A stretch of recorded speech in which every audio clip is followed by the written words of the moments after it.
ما تيجوا تفصلوا مواسير دماغكم شوية وتسمعوا حدوتة. المرة دي جايبه لكم حدوتة من التراث المصري، من الدلتا. تعالوا اسمعوها.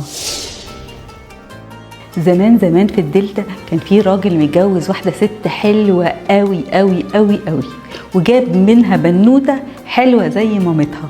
لكن شوية والست توفت، والراجل قعد يربي في بنته لغاية ما بقت سنيورة حلوة، وبعدين فكر يتجوز.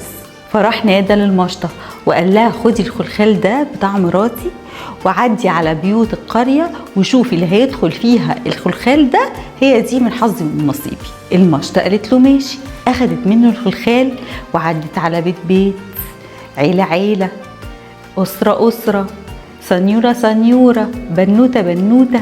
ما دخلش الخلخال في رجل ولا واحدة إلا مين؟ إلا بنت الراجل، البنوتة الجميلة.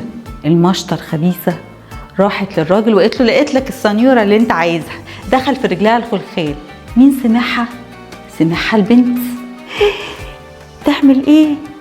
قعدت تفكر، وبعدين قررت. راحت للراجل اللي بيعمل الجلد وقالت له فصل لي توب، فصل لي توب لإيدين ورجلين يغطيني كلي.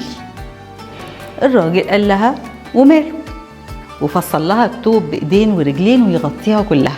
أخدت التوب وهربت من القرية، راحت على المدينة. لما وصلت المدينة قعدت جنب باب قصر كبير، كان قصر الملك، وبقوا الناس يعدوا عليها، اللي يديها لقمة، اللي يديها أكلة، اللي يديها بواقي أكله. المهم الناس ابتدت تعطف عليها، وابتدى يتعرف في المدينة إن في واحدة جليدة قاعدة على باب القصر. جليدة لابسة جلد.